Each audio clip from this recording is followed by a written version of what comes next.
intercambiador de calor ahí.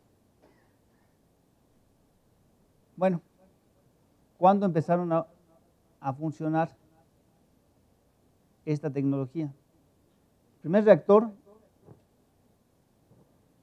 los primeros que tuvieron la tecnología fueron los rusos en 1954, el Reino Unido en 1956 y Estados Unidos en 1957, de manera comercial. Estados Unidos desde antes y también la Unión Soviética y el Reino Unido, haciendo uso de reactores del tipo de agua presurizada, que lo utilizaron primero como tecnología militar para buques y submarinos nucleares. Esta, digamos que es más o menos la evolución de los reactores nucleares. Los primeros, en la década de los 50, eran reactores del tipo prototipo, primero para probar la tecnología. Cuando ya estuvo madura, hablamos de la generación 2, que más o menos entró a la mitad de los 60, hasta hasta inicios de los 90, y después vienen ya lo que llamamos reactores avanzados. Entonces, no quiere decir aquí que el reactor que se instaló en 1965 es exactamente igual al que se instaló en 1980. O sea, las evoluciones tecnológicas se fueron implementando en cada uno de estos reactores. Sin embargo, el principio básico de los mismos no cambió. En esta siguiente generación, sí ya hubo varios cambios. Hacer uso de procesos pasivos que antes no se tenían implementados es básicamente la diferencia. ¿Qué se esperaría? Bueno, pues la siguiente, o sea, más o menos donde estamos, hacer diseños más evolucionados y posteriormente llegar a lo que vamos a llamar una generación 4. Ahorita voy a hablar de ellas. ¿Cuánto contribuye la energía nuclear a la producción de electricidad en el mundo? Bueno, a febrero de 2016 hay aproximadamente del orden de 439 reactores en operación, donde la tecnología que más se emplea son los reactores de agua presurizada, después los reactores de agua en ebullición, los reactores de agua presurizada, los reactores de agua en ebullición, los reactores de agua pesada, los reactores de agua ligera moderados por gas, y los reactores enfriados por gas, y luego los reactores rápidos. Estos reactores rápidos hay dos en la Unión Soviética, que son los que están trabajando, pero básicamente son prototipos. La generación de electricidad que producen es muy baja. Y como les decía, bueno, además de eso, pues hay 56 países que operan un total de 284 reactores de investigación y aproximadamente hay 220 barcos y submarinos nucleares. O sea, no es algo que no existe, ¿no? O sea, es una industria viva al día de hoy.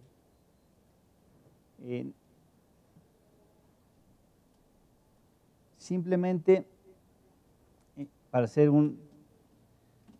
la tecnología de reactores nucleares está implementada en 30 países. 30 países son los que tienen esta tecnología y hay más que pudieran tenerla. Hay una limitante muy importante. No es como comprar cualquier tecnología.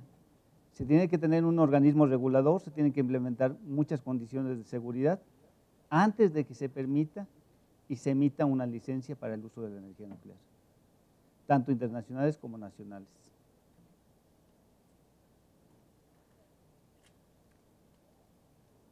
México el año pasado produjo del orden de 260 terawatts hora en todo el año para abastecer de electricidad a todo el país, con todos los tipos de plantas de generación que se tienen. Aquí en esta lámina lo que estoy enseñando es Estados Unidos al día de hoy tiene 100 reactores nucleares en operación. Estados Unidos produce 800 terawatts hora únicamente de la producción de energía nuclear. Y eso le representa solamente el 19% de la generación eléctrica que tiene el país. México, más o menos el promedio per cápita de uso de la energía eléctrica es de 2.300 kilowatts hora. que está aproximadamente en el promedio mundial. Los países miembros de la OECD tienen mínimo del orden de 5,000. Estamos muy por debajo. Generalmente la cantidad de electricidad que consume un habitante en promedio es un referente a la calidad de vida que tiene. Entonces, como parte de las medidas, obviamente ahora estamos por el ahorro energético también, pero obviamente como parte de los satisfactores que deberíamos de tener, debería incrementarse esa producción. Bueno, acá les mencionaba en realidad cuánto generan. Y aquí lo que se menciona es, cada país tiene lo que llamamos un portafolio energético, que quiere decir los tipos de fuentes que le producen la electricidad. Y eso depende de muchas condiciones.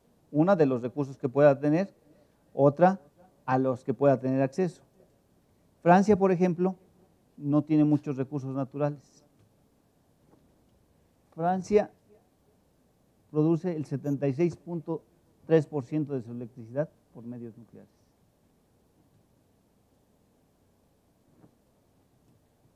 Ucrania, bueno, pues es un país pequeño, y así tenemos sucesivamente, ¿no? Bueno, como les mencionaba, para Estados Unidos solamente les representa el 19.5%.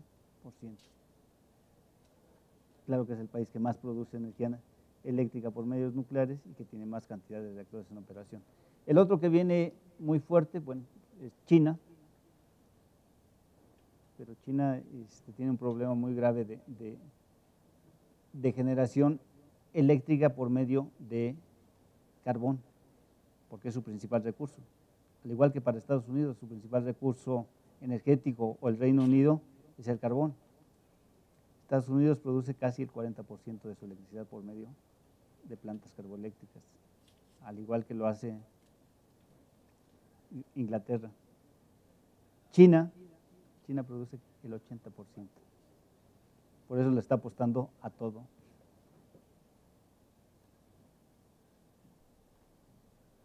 Bueno, si vemos, realmente hubo un crecimiento en Norteamérica, en Europa del Este, en Europa del Oeste, que se dio más o menos de los 70s a principios de los 90s, y después se estabilizó. Y el crecimiento que se está dando a nivel mundial está en el mercado asiático.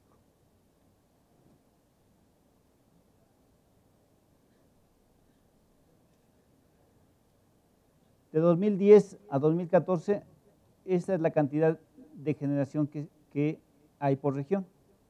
Si vemos, prácticamente en América del Norte, o sea, donde está incluido México, la variación es muy pequeña. Europa Occidental hubo una disminución, en América hubo un crecimiento, en Europa Oriental pues prácticamente es lo mismo. Y en Asia y África hubo una disminución muy importante, de 530 a 329. Podemos decir, oye, pero pues si es donde están construyendo más reactores nucleares, ¿qué pasó?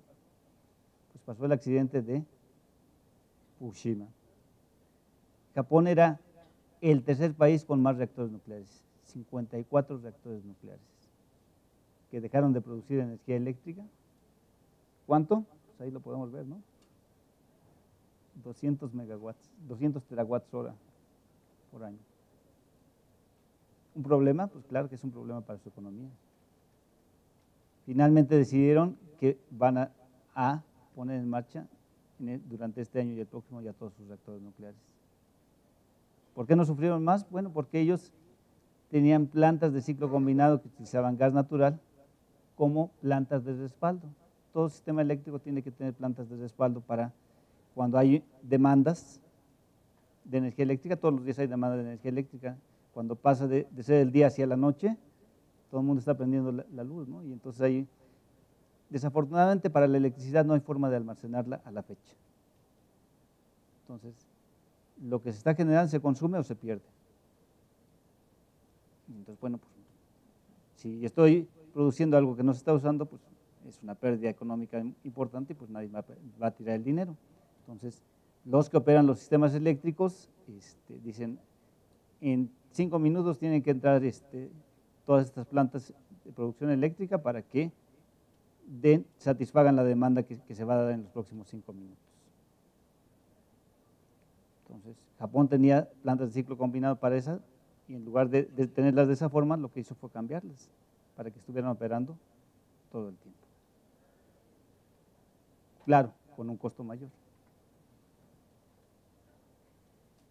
Bueno, aquí tenemos, como les mencionaba, pues podemos ver que de los 90 hacia acá ha habido básicamente no un crecimiento de la energía nuclear. O sea, la energía nuclear se ha mantenido básicamente constante. Y bueno, pues tenemos aquí el primer accidente. Ha habido 3 accidentes en la industria nuclear: el de la isla de las 3 millas, el de Chernobyl y el de Fukushima.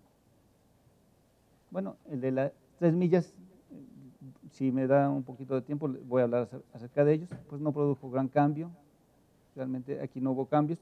De Chernobyl sí, realmente fue el que hizo un cambio en el crecimiento de la industria nuclear. Ahí sí cambiaron muchos programas y demás. Y el de Fukushima, bueno, prácticamente no ha habido consecuencias al respecto. En los últimos 10 años, en 2006 había 439 reactores en operación. A 2015 hay 440 reactores en operación. No ha cambiado, ¿sí? Ha habido pequeños cambios. La capacidad instalada ha crecido en 12,000 megawatts. ¿Qué ha pasado? Bueno, pues algunos reactores nucleares han terminado su vida útil y ha habido un fenómeno muy importante a últimas fechas. Como ustedes han visto, y a México le ha afectado, los precios del petróleo han bajado tremendamente. Y particularmente el precio del gas, que no estaban tan asociados, también ha bajado muchísimo. Entonces, en Estados Unidos, que se maneja con mercados libres, plantas que tenían un solo reactor y que no pueden compartir gastos, pues ya no son competitivas. Algunas de ellas ya habían extendido su vida útil hasta 60 años y sin embargo, por no ser competitivas económicamente, decidieron que era mejor cerrarlas que seguirlas operando. Estados Unidos, por cierto, está construyendo 4 reactores más. Estaba construyendo 5, ya entró uno en operación y 4 más están para entrar entre este año y el próximo.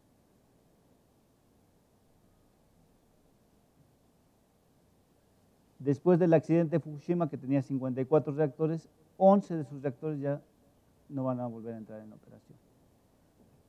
El otro, ese fue, digamos que, resultado de Fukushima, y el otro país que tiene un resultado similar, a ver, ¿dónde está? Alemania. Alemania tenía 17 reactores en operación. Por política decidieron que 9 de sus reactores iban a salir de operación.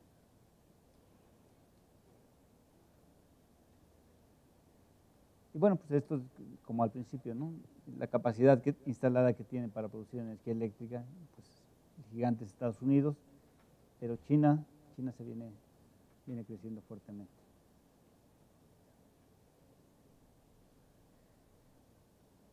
Hay personas que dicen que ya la industria nuclear está muerta. No, no es cierto. Miren, aquí en este año hay 65 reactores que están en construcción que van a adicionar casi 70,000 megawatts eléctricos más.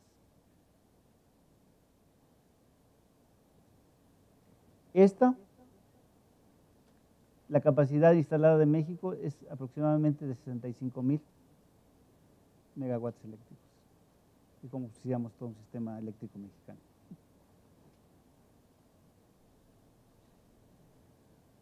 Como les mencionaba, una de las alternativas importantes para combatir el cambio climático es el uso de fuentes limpias, fuentes que no emitan gases del tipo invernadero o CO2.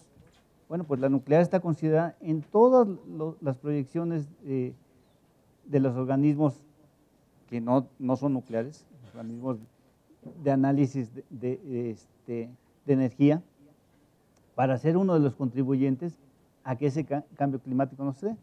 Sin embargo, miren, podemos ver aquí el crecimiento que debería de tener en estos años. Sin embargo, una de las razones que rige todo esto es la parte económica, ya no la parte científica. Aquí están también las proyecciones y aún después del accidente, ¿cuánto cayó? Casi un 20% con respecto a antes del accidente de Fukushima. Sin embargo, bueno, pues el crecimiento sigue siendo aún importante. Noruega, Estados Unidos, Corea, Suiza, Israel, Nueva Zelanda, pues tienen precios de electricidad muy baratos. Pero hay otros, por ejemplo, Italia, es el más alto, ¿no? Ahí difícilmente se va a poner industria. Las problemáticas, ¿por qué no hay más energía nuclear? Bueno, hay una gran cantidad de gas actualmente, lo que llamamos el gas de lucitas o el shale gas. Sin embargo, obviamente cualquier cosa que hacemos afecta al medio ambiente y actualmente en Europa, por ejemplo, está prohibido hacer perforaciones para sacar este tipo de gas y en Estados Unidos también están cambiando mucho las regulaciones para quitar este tipo de gas, entonces no sabemos qué va a pasar en los mercados acerca de lo mismo, ¿no? Y la otra, muy importante, no hay una política para penalizar a aquellas industrias que están emitiendo CO2. No se han puesto de acuerdo para ponerle un precio fijo. ¿Cuánto va a costar la tonelada de CO2 emitida? ¿Sí? Entonces, mientras eso no exista, pues no habrá forma de poder competir. ¿Cuál es el futuro de la energía nuclear? Bueno, ya les enseñé lo que es la fisión. Ahí todavía hay un campo muy amplio para estudiar, ¿eh? O sea, no crean que ya la fisión nuclear se sabe todo, ¿no? O sea, que si todos los reactores nucleares que tenemos, ya todo se sabe de pe a pa. Hay muchísimas áreas por entender, muchos fenómenos que estudiar, muchas cosas que descubrir.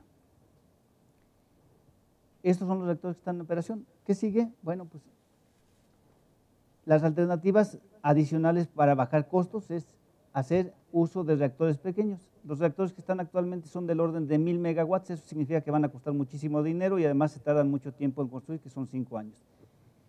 Esta nueva alternativa habla de reactores que son de menores de 300 megawatts eléctricos y que se pueden construir en un máximo de 3 años.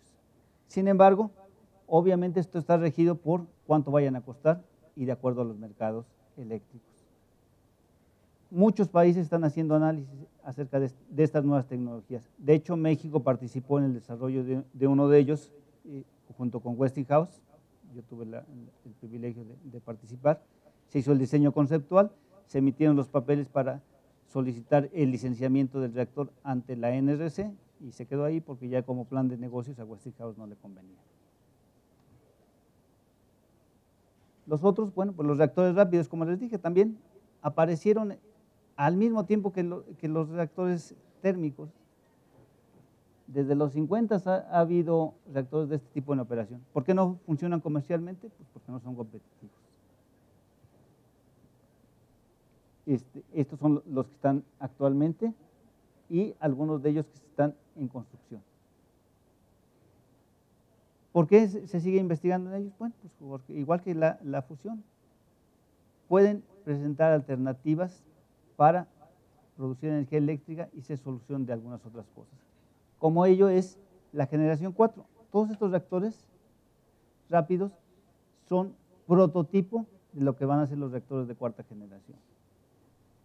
Estos son los países que están invirtiendo su dinero en reactores de cuarta generación. De estos hay 4 reactores que son rápidos y uno más que puede funcionar en un espectro térmico rápido y uno de ellos que sí es térmico. Pero básicamente la tecnología futura para el año 2040, vamos a ponerle así, sería de reactores rápidos. Estos son las diferentes tecnologías que se están desarrollando. Y bueno, pues cómo va cambiando la investigación y las metas conforme va pasando el tiempo, ¿no? Hay problemáticas y entonces, bueno, pues hay que recorrer los tiempos. Y bueno, en general, eso es lo que les quería mostrar. O sea, la industria nuclear es una industria que está viva, muchos temas por investigar, muchas cosas que hacer. Y bueno, pues es una parte importante, particularmente esta, en la generación de electricidad en muchos países y contribuye más o menos actualmente con el orden del 13% a toda la generación eléctrica mundial. Si ponemos todo lo que produce electricidad, el 13% se hace con reactores nucleares, que solamente están en 30 países. Gracias.